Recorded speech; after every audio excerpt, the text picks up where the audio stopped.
Hello friends, welcome back to my channel. So இன்னைக்கான வீடியோல இப்போ நீங்க ஸ்கிரீன்ல பார்க்குற மாதிரி 3D லுக்ல சூப்பரான ஒரு ஸ்டேட்டஸ் வீடியோ எப்படி நாம VN எடிட்டர் அப்ளிகேஷன் யூஸ் பண்ணி எடிட் பண்றது. சோ அதான் இன்னைக்கான வீடியோல பார்க்க போறோம். இந்த வீடியோவை ஸ்கிப் பண்ணாம ஃபுல்லா பாருங்க. ஃபர்ஸ்ட் VN ஆப் ஓபன் பண்ணி கீழ இருக்கிற பிளஸ் ஐகானை செலக்ட் பண்ணி நியூ ப்ராஜெக்ட் ஓபன் பண்ணி சேவ் அப்படின்றத ஓபன் பண்ணீங்க அப்படினா கேலரி ஓபன் ஆயிடும். இதுல போட்டோ அப்படின்ற செக்ஷன் செலக்ட் பண்ணி நீங்க பேக்ரவுண்ட்ல வைக்க வேண்டிய போட்டோவை செலக்ட் பண்ண போறீங்க. இப்போ நான் எக்ஸாம்பிளுக்காக ஒரு இமேஜ் வந்து செலக்ட் பண்ணிக்கிறேன். செலக்ட் பண்ணதுக்கு அப்புறமா இப்போ இதுல சில செட்டிங்ஸ் சேஞ்சஸ் பண்ண போறோம். சோ அதுக்காக கீழ இருக்கக்கூடிய ஆப்ஷன்ல blur அப்படின்னு ஒரு டூல் இருக்கும். இதை ஓபன் பண்ணிக்கோங்க. ஓபன் பண்ணீங்கன்னா ஃபர்ஸ்ட் இருக்கக்கூடிய பேசிக் அப்படின்றத கிளிக் பண்ணிக்கிட்டு கீழ இருக்கக்கூடிய ஆப்ஷனை ஒரு 40 கிட்ட வந்து அட்ஜஸ்ட் பண்ணி டிக் ஐகானை கிளிக் பண்ணிக்கோங்க. நெக்ஸ்ட் ஸ்டேட்டஸ் எவ்வளவு லென்த்துக்கு வேணுமோ அதுக்கு தகுந்தாப்புல நம்ம அட்ஜஸ்ட் பண்ணிக்கலாம். சோ அதுக்காக கீழ இருக்கிற ட்ரிம் அப்படின்ற ஆப்ஷனை செலக்ட் பண்ணிக்கோங்க. மேல இந்த மாதிரி டெக்ஸ்ட் பண்ற ஆப்ஷன் இருக்கும். இதுல என்ன நம்பர் இருக்கோ அதை எரேஸ் பண்ணிக்கிட்டு 15 அப்படின்றத அட்ஜஸ்ட் பண்ணிக்கோங்க. இப்போ நம்ம ஆப்ஜெக்ட்டுக்கு பேக்ரவுண்ட்ல வரக்கூடிய வீடியோ லிரிக்ஸ் வந்து செலக்ட் பண்ண போறோம். சோ அதுக்காக பிளஸ் ஐகானை செலக்ட் பண்ணி கேலரியில இருந்து இந்த லிரிக்ஸ் வீடியோவை செலக்ட் பண்ணிக்கலாம். செலக்ட் பண்ணதுக்கு அப்புறமா இதை வீடியோ ஃபுல்லா வந்து அட்ஜஸ்ட் பண்ண போறோம். அதுக்காக கீழ இருக்கிற டூல்ஸ்ல ஃபில் அப்படின்ற இந்த ஆப்ஷனை செலக்ட் பண்ணிக்கோங்க. செலக்ட் பண்ணதுக்கு அப்புறமா இந்த மாதிரி ஃபுல் ஸ்கிரீனுக்கு செட் ஆகிடும். நெக்ஸ்ட் பிளெண்டிங் ஆப்ஷனை ஓபன் பண்ணி அதுல வரக்கூடிய ஸ்கிரீனை செலக்ட் பண்ணி டிக் ஐகானை கிளிக் பண்ணிக்கோங்க. இப்போ நம்ம போட்டோவை ஆட் பண்ணிக்கலாம். சோ அதுக்காக அகைன் இந்த பிளஸ் ஐகானை செலக்ட் பண்ணுங்க. இதை செலக்ட் பண்ணீங்க அப்படின்னா இப்போ திரும்பவும் கேலரி ஓபன் ஆகும். இதுல நீங்க யாரோட இமேஜை பயன்படுத்தி இந்த ஸ்டேட்டஸ் எடிட் பண்ண போறீங்களோ அந்த இமேஜை செலக்ட் பண்ணிக்கோங்க.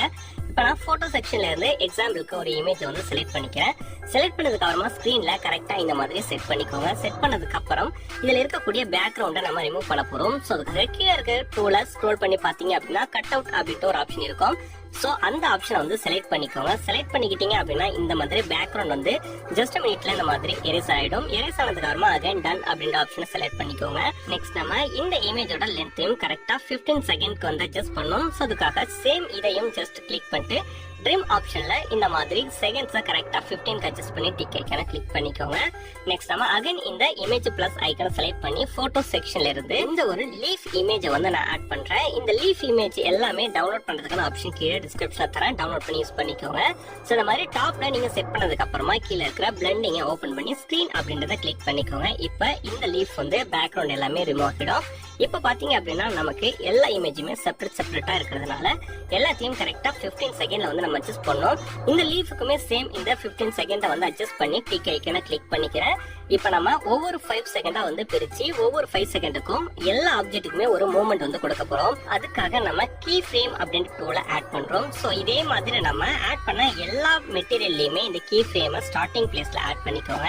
நெக்ஸ்ட் இந்த மாதிரி கரெக்டா 5 செகண்டுக்கு அட்ஜஸ்ட் பண்ணுங்க. அட்ஜஸ்ட் பண்ணிக்கிட்டு அதே நம்ம கீ ஃப்ரேமை எல்லாத்துக்குமே வந்து ஆட் பண்ணோம். இந்த மாதிரி ஒவ்வொரு ட்ராக்கா செலக்ட் பண்ணிக்கிட்டு எல்லாத்துக்கும் கீ ஃப்ரேமை வந்து ஜஸ்ட் இந்த மாதிரி செலக்ட் பண்ணிக்கோங்க.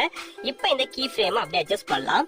இப்போ பேக்ரவுண்டோட கீ ஃப்ரேமை ஆட் பண்ணதை நம்ம அப்படியே ஜஸ்ட் இந்த மாதிரி ஜூம் பண்ணோம் அப்படின்னா லைட்டா இந்த மாதிரி ஜூம் ஆகும். நெக்ஸ்ட் இருக்கக்கூடியதையும் அதே மாதிரி சேம் நம்ம இன்னும் கொஞ்சம் லிரிக்ஸ் வீடியோவும் நான் இந்த மாதிரி ஜூம் பண்ணிக்கிறேன். நெக்ஸ்ட் நம்மளோட போட்டோவையும் இதே மாதிரி அட்ஜஸ்ட் பண்ணிக்கலாம். நெக்ஸ்ட் அதுக்கு மேல வச்சிருக்கிற அந்த லீஃப் இமேஜையும் நம்ம கொஞ்சமா ஜூம் பண்ணிக்கலாம்.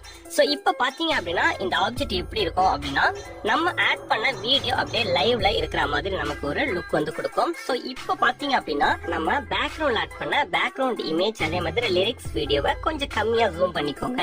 அதே மாதிரி நம்ம போட்டோவும் அதே மாதிரி மேல இருக்கிற லீஃபும் கொஞ்சம் அதிகமாவே ஜூம் பண்ணிக்கோங்க.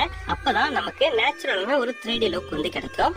நெக்ஸ்ட் நம்ம அடுத்த 5 செகண்ட்ல அகைன் இதே மாதிரி கீ ஃப்ரேம் வந்து ஆட் பண்ண போறோம். கரெக்டா பாத்தீங்க அப்படின்னா நான் 10வது செகண்ட்ல இந்த மாதிரி எல்லாத்துக்கும் கீ ஃப்ரேம் ஆட் பண்ணி ஜூம் அவுட் வந்து பண்றேன். இப்ப நம்ம ஆல்ரெடி வந்து ஜூம் பண்ணிருந்தோம். இப்ப அப்படியே ஜூம் அவுட் பண்ண போறோம். சோ இதே மாதிரி மாறி மாறி ஒவ்வொரு 5 செகண்டுக்கும் ஜூம் இன் ஜூம் அவுட் அந்த மாதிரி மாத்தி செய்ய போறோம். இப்ப பாத்தீங்க அப்படின்னா நான் ஒவ்வொரு ட்ராக்குமே ஜூம் அவுட் பண்ணி திரும்ப நார்மலான பொசிஷன்ல இருக்கிற மாதிரி நான் வந்து அட்ஜஸ்ட் பண்ணிக்கிறேன். இதே மாதிரி நீங்க எல்லாமே அட்ஜஸ்ட் பண்ணதுக்கு அப்புறமா ஃபைனலா 15 செகண்ட்ல வந்து வச்சுக்கிட்டு அகைன் நம்ம கீ ஃப்ரேம் ஆட் பண்ணி ஜூம் அவுட் வந்து கொடுக்க போறோம். சோ இப்போ பாத்தீங்க அப்படின்னா நான் இந்த மாதிரி 10வது செகண்ட்ல எல்லாமே கம்ப்ளீட் பண்ணிட்டேன். அப்படியே இதை வந்து விட்டுட்டு நம்ம ஃபைனலா வீடியோட எண்டிங்லயும் கீ ஃப்ரேம் ஆட் பண்ணி கம்ப்ளீட் பண்ணிக்கலாம்.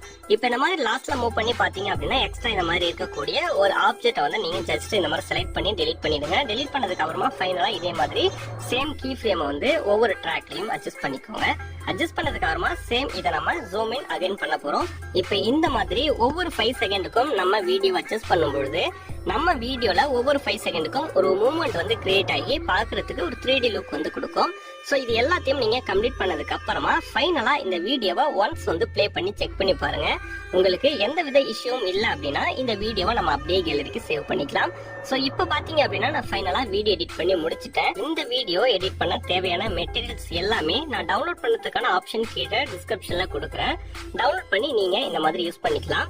இந்த பிளாக் ஸ்கிரீன் லிரிக்ஸ் வீடியோ மட்டும் நீங்க வேற ஏதாவது யூஸ் பண்ணணும் அப்படின்னாலும் தாராளமா யூடியூப்லயே பிளாக் ஸ்கிரீன் லிரிக்ஸ் வீடியோ அப்படின்னு சர்ச் பண்ணி டவுன்லோட் பண்ணி இந்த இடத்துல வந்து நீங்க யூஸ் பண்ணிக்கலாம்.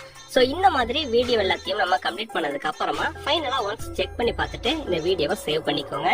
சோ இப்போ பாத்தீங்க அப்படின்னா இந்த வீடியோ பர்ஃபெக்ட்டா வந்து ப்ளே ஆகுது. வீடியோவை சேவ் பண்றதுக்கு ரைட் சைட் டாப்ல இருக்கக்கூடிய ப்ளூ கலர் ஷேர் ஐக்கானை ஜஸ்ட் இந்த மாதிரி செலக்ட் பண்ணுங்க. இதை செலக்ட் பண்ணீங்க அப்படின்னா வீடியோட குவாலிட்டி அட்ஜஸ்ட் பண்ணக்கூடிய பிளேஸ்க்கு போகும். வீடியோட குவாலிட்டி அட்ஜஸ்ட் பண்ணிக்கிட்டு கீழே இருக்கிற எக்ஸ்போர்ட் அப்படின்ற ஆப்ஷனை செலக்ட் பண்ணீங்க அப்படின்னா இந்த வீடியோ கேலரிக்கு சேவ் ஆக ஸ்டார்ட் ஆயிடும். இந்த வீடியோ ரொம்பவே யூஸ்ஃபுல்லா இருக்கும் அப்படின்னு நினைக்கிறேன். வீடியோ பிடிச்சிருந்தது அப்படின்னா வீடியோக்கு லைக் பண்ணி சப்போர்ட் பண்ணுங்க. இதே மாதிரி வீடியோக்களை தொடர்ந்து பார்க்க நம்ம சேனலையும் சப்ஸ்கிரைப் பண்ணிக்கிட்டு பக்கத்துல வர பெல் ஐக்கனையும் கிளிக் பண்ணிக்கோங்க. தேங்க்யூ ஃபார் வாட்சிங். Keep supporting and bye.